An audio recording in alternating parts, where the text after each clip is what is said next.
Вітаю вас у музеі старажытна-беларускай культуры. Сёння мы разгледзім пытанне пра развіццё культуры на Беларусі ў 17-18 стагоддзі.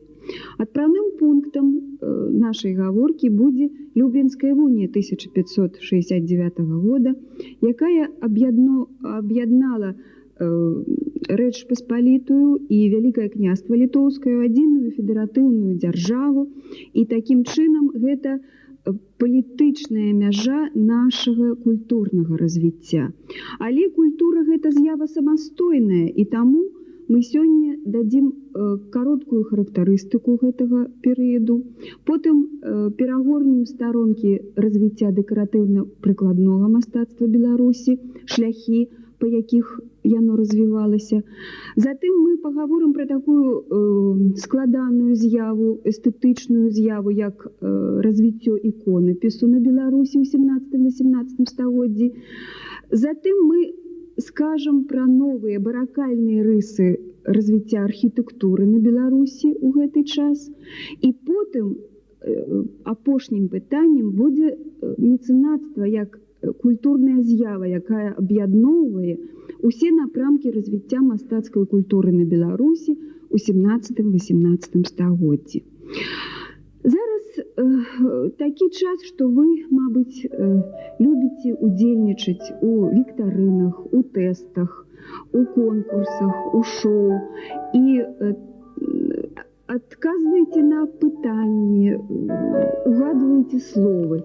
І сёння я вам прапаную вось такую маленькую музейную гульню, калі я у такім музейным куфэрачку знайду рэчы, якія з'яўляюцца сімваламі гэтага часу, якія дапамогуць нам вызначыць асноўныя рысы развіцця культуры на гэтай тэрыторыі ў 17-18 стагоддзі.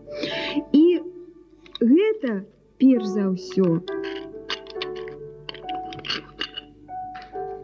маленькі крыжык і зброя.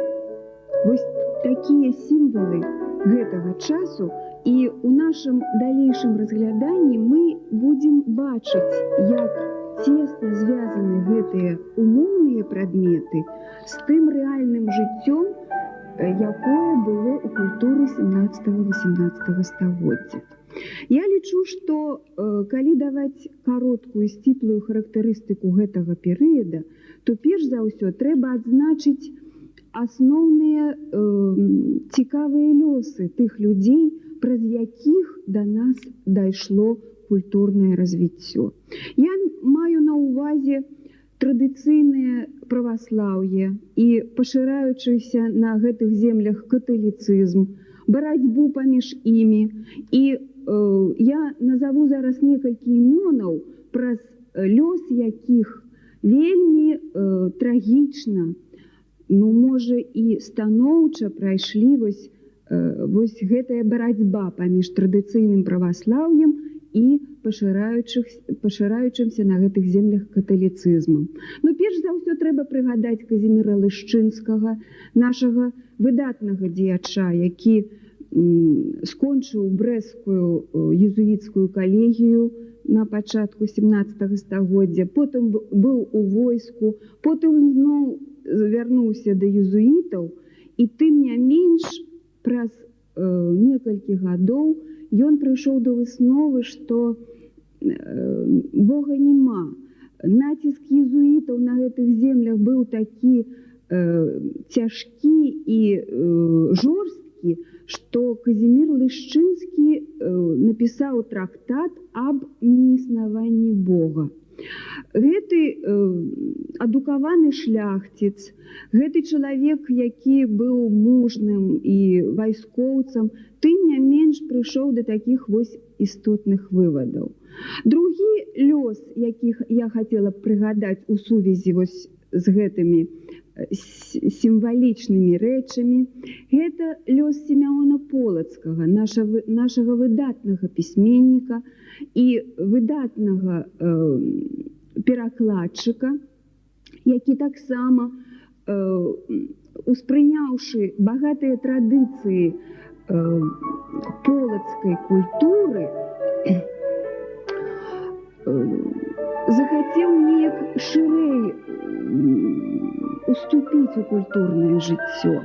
Ён вучыўся ў Кіева-Магілянскай акадэміі. Ён скончыў некалькі гадоў некалькі курсаў на філасофскім факультэце Віленскага універсітэта.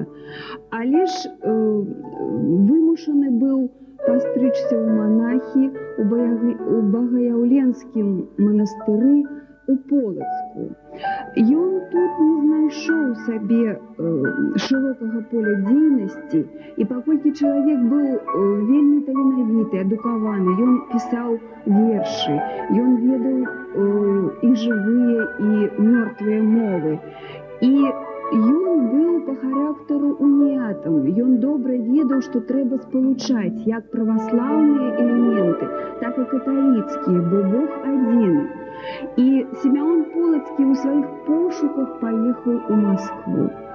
Гэта быў чалавек, які яскрава ўяўляў сябе месца святара ў жыцці, у культурным жыцці, у прыватнасці. І таму ягоны лёс, як і лёс Казіміра Лышчынскага, ён пакінуў такую цікавую старонку ў нашай беларускай культуры ў 17-18 стагоддзі. І быў яшчэ лёс Ясафата Кунцевіча, святара, які быў у Полацку і хацеў насильно посвячаць прыхаджан у каталіцызм. І рэшт прыхаджане не вытрымалі і забілі яго ў 1623 годзе.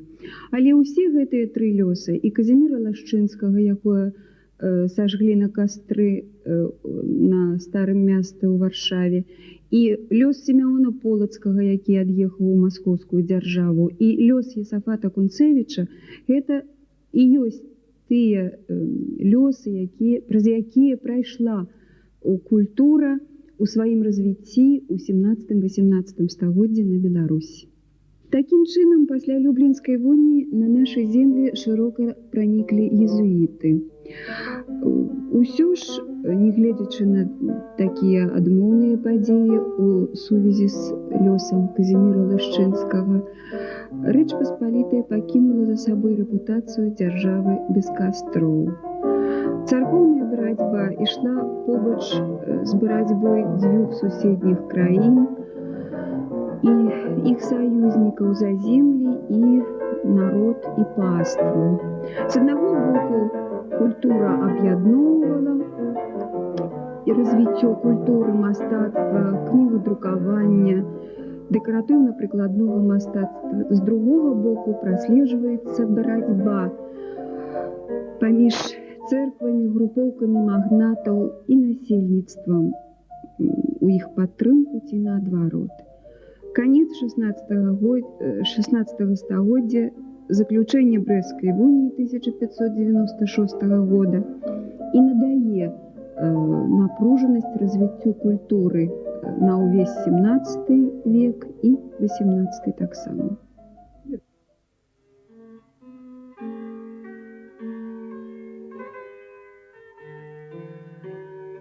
На сённяшнім уроке я вам прыгадаю карту, якая была выдана Томашам Макоўскім у Амстердаме ў 1613 годзе, і працаваў ён над ёю 20 год.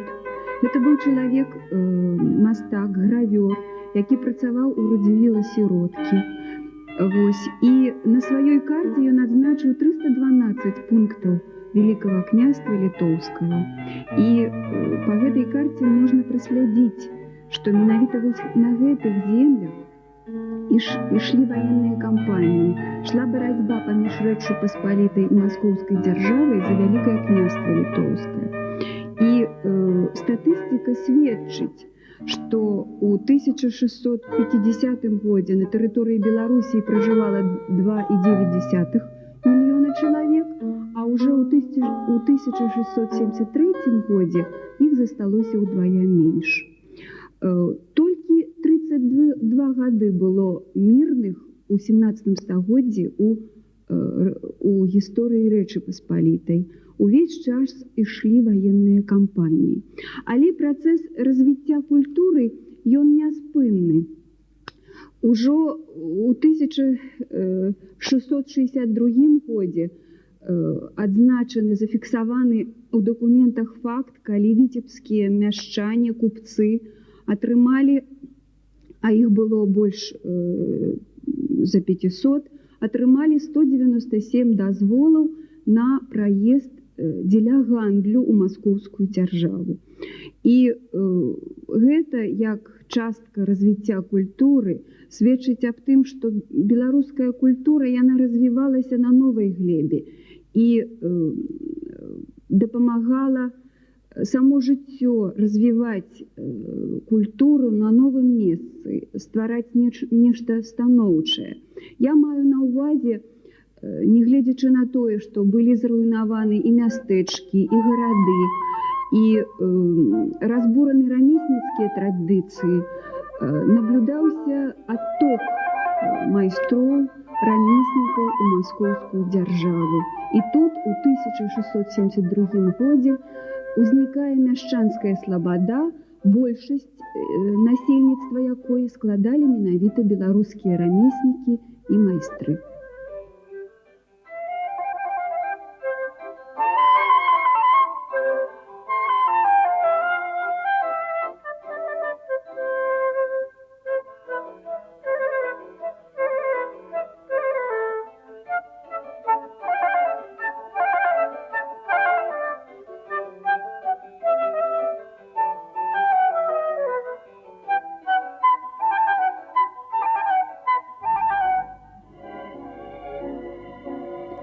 Беларускія майстры, пераехаўшы ў маскоўскую дзяржаву, прынеслі з сабой новыя тэхнікі апрацоўкі гліны, дрэва. І яны прынеслі з сабой тэхніку рэльефнага паліхромнага узрастца, так званую кафлю. Лепшыя кафляры Копысі, Магілёва, Шклова, Крычава упрыгожвалі палацы маскоўскага Крамля, Круціцкае падвор'е, яны дэкаравалі Новаістрынскі манастыр. І у гэтым сэнсе найбольш яскравым прыкладам з'яўляецца так званая беларуская рэзь. Гэта апрацоўка дрэва высокім рэльефам, скразным чынам, і найбольш такі тыповы ўзор быў зроблены Клімам Міхайлавым і Дарафеем Залатаровым, майстрамі са Шклова, і знаходзіцца гэты цудоўны твор, это шмат'ярусны іканастас, у Новадзявочым манастыры у Смаленскім саборы. Трэба сказаць яшчэ пра тое, што беларускія культурныя эмігранты, яны ўзбагачалі тэарэтычную духоўную культуру. Арганічна увайшоў у культурнае асяроддзе маскоўскай дзяржавы ўжо памянуты намі Сімеон Полацкі. Ён стварыў друкарню, ён спрыяў развіццю іканапісцаў. Ён выпусціў 2 творы, адзін з іх завецца «Слово до любачательного іконным пісаннем», а другі твор «О пачытанні іконы». І ў гэтых 2 творах ён адзначыў асноўныя патрабаванні да развіцця праваслаўнага іканапісання. Ён абгрунтаваў эстэтыку іконы у новым такім западным сэнсе. Ён ствараў такі сінтэз паміж тымі даволі жорсткімі візантыйскімі канонамі і ўжо новай заходнееўрапейскай эстэтыкай.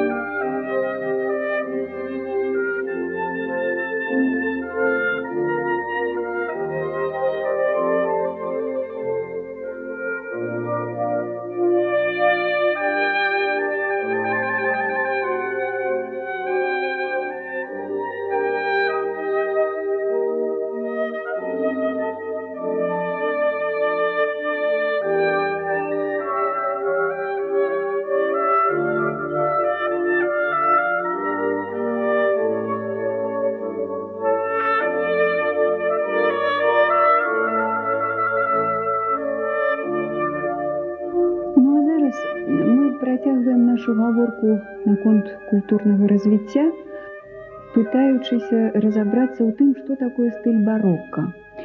17-18 стагоддзе это якраз і ёсць стыль барока. Але ад чаго ён з'явіўся, гэты новы стыль? Вось у нашай музейнай гульні новы прадмет з'явіўся, сімвал. Вось гэта маленькая перліна, жамчужынка, якая з партугальскага азначае перола барока, ад якой і пайшла назва гэтага стылю, у якой увасобіўся прычудлівы, фантастычны набор метадаў эстэтыкі новай, які мы сустракаем аднолькава як у мастацтве, у архітэктуры і нават у кнігадрукаванні. Найбольш яскравыя помнікі барока гэта перш за ўсё былі створаны у архітэктуры. Дзе б мы не аказаліся, ці ў Камаях, ці ў Глыбокім, ці ў Буцлаве, дзе існуюць великолепныя каталіцкія храмы, там трэба памятаць, што стыль барока это перш за ўсё фантазійны, мудрагелісты стыль. Для яго характэрны рух, ілюзія. Фасад у ім з'яўляецца фасадам кулісай. І цікава, што калі глядзіш на помнікі барока, то успрыняцце гэтых культурных помнікаў залежыць ад настроя, ад надвор'я, ад суадносення святла і ценю, і увогуле ад нейкага псіхалагічнага становішча таго чалавека, які наблюдае гэтыя великолепныя помнікі культуры. Ну вось тут у нас ёсць фото такога выдатнага помніка барока, як Гродзенскі касцёл, Гродзенскі фарны езуіцкі касцёл. І вы бачыце фасад, вы бачыце рух, які ствараецца майстрамі ў гэтым помніку. Многаярусныя вежы, две абавязкова былі ў помніках барока. Увогуле архітэктура барока пачыналася менавіта з нейкай фантазійнасці і ўспрыняцці заходнееўрапейскіх традыцый. І працягам вось гэтага дэкаратыўнага развіцця эстэтыкі, новай эстэтыкі барока, мне хацелася б паказаць вам слуцкі пояс, які быў падараваны нядаўна для нашага музея. Аўтэнтычны слуцкі пояс, арыгінальны, з 18 стагоддзя, які вялікую каштоўнасць прадстаўляе ў нашым музеі.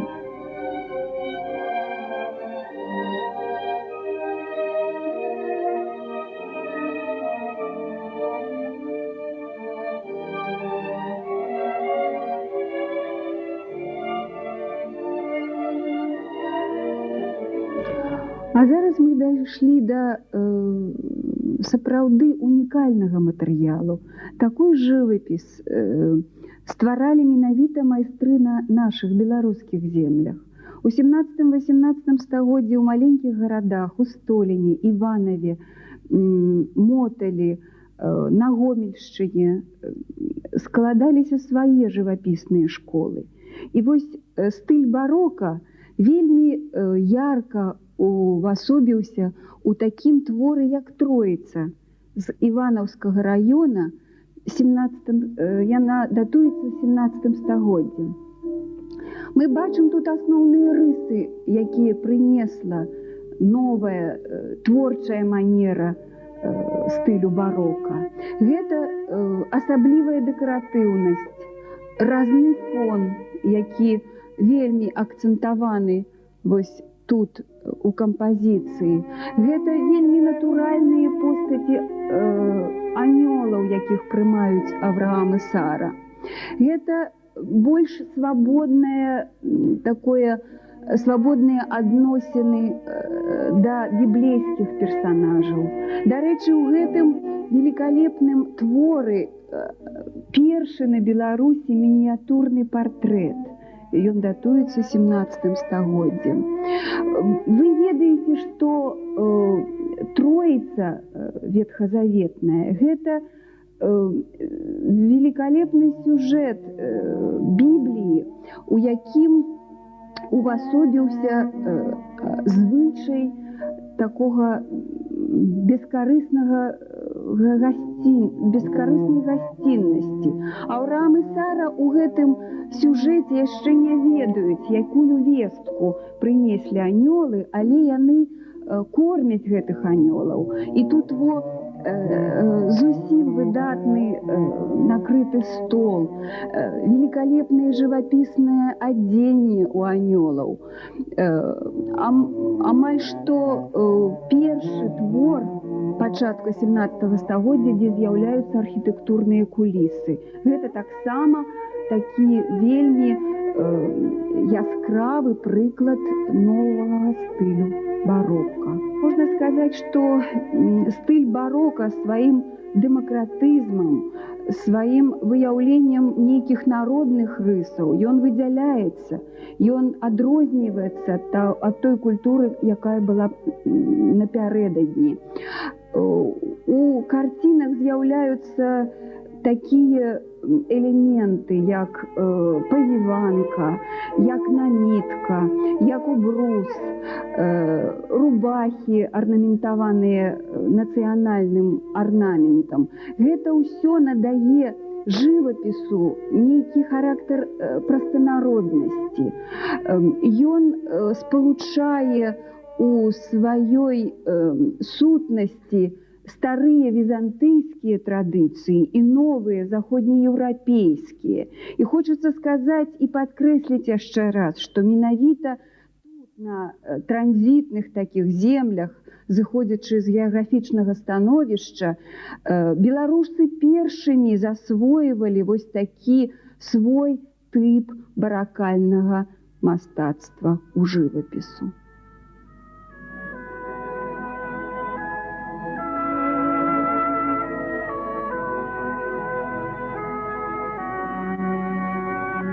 Кожны музей мае свае унікальныя экспанаты, і мы ганарымся вось гэтым мемарыяльным надгробіем, скульптурай Паўла Сапегі і 3 яго жонак.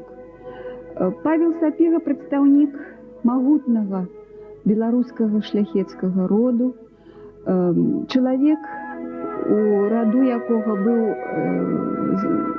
выдатны канцлер, дзеяч культуры Леў Іванович Сапега, які быў аўтар прадмовы да статута Великага княства Літоўскага, і шмат іншых родзічаў. Гэтыя постаці сведчаць аб тым, што менавіта тут, на Беларусі, былі свае традыцыі апрацоўкі каменя, каштоўнага каменя у прыватнасці. І трэба сказаць, што большасць такіх помнікаў, на жаль, зараз знаходзіцца за мяжой у Вільні. І у нас на Беларусі налічваецца толькі іх 4. Але Павел Сапега з тым быў толькі аднім прадстаўніком такога выдатнага кола дзеячоў культуры, як мецэнаты. Амаль што ўсе магнацкія рады, будь то Хаткевічы, Сангушкі, Пацы і Сапегі, усе яны мелі вялікія капіталы, неабсяжныя зямельныя угоддзі. Яны ўкладалі грошы ў горадабудаўніцтва, з іх удзелам былі адноўлены такія гарады 17 стагоддзя, як Лецк, Слуцк, Нясвіж той жа. Развівалася вотчыннае мастацтва, дзе ствараліся мануфактуры тых жа мастацкіх тканінаў. мэблі і гэтак далей. Гэта ўсё былі людзі, якія спрыялі развіццю мясцовага мастацкага руху і падпітвала мецэнацтва не толькі тое, што развівалася феадальная гаспадарка, а падарожжы саміх мецэнатаў, вучоба іх дзяцей у еўрапейскіх універсітетах, потым шлюбна-спадчынныя адносіны, якія былі шырокія. І вось я хачу прапанаваць вам шэраг фотаздымкаў, на якіх мы бачым дзеячоў сям'і Радзівілаў, такіх найбольш знатных, мабыць, радавітых магнатаў, якія былі роўнасцю з каралеўскі двор. Яны вялі сябе як прадстаўнікі каралеўскага двара. І вось у 18 стагоддзі мастак Гершка Лейбовіч зрабіў цэлую галерэю партрэтаў прадстаўнікоў гэтай сям'і Радзівілаў. І зараз вы можаце пабачыць на гэтых фотаздымках, якія нясуць з сабой нейкія элементы партрэтнага мастацтва, атрыбутыку таго часу, адзенне таго часу. Уся гісторыя мецэнацтва сведчыць аб тым, што і культура, і мастацтва існуюць нераздзельна з дзейнасцю мецэнатаў на тэрыторыі Беларусі.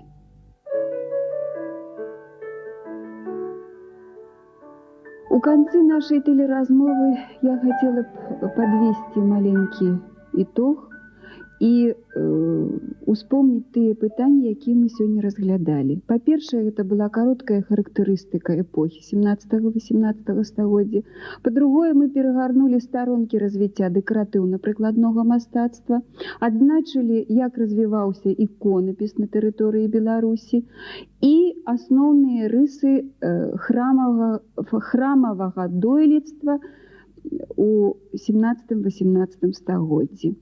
І ў сувязі з гэтым я хачу зноў напомніць вам асноўныя сімвалы гэтага перыяду. Гэта крыж, гэта зброя і вось гэтая пярлінка, якая дала назву цэламу стылю эстэтыкі барока.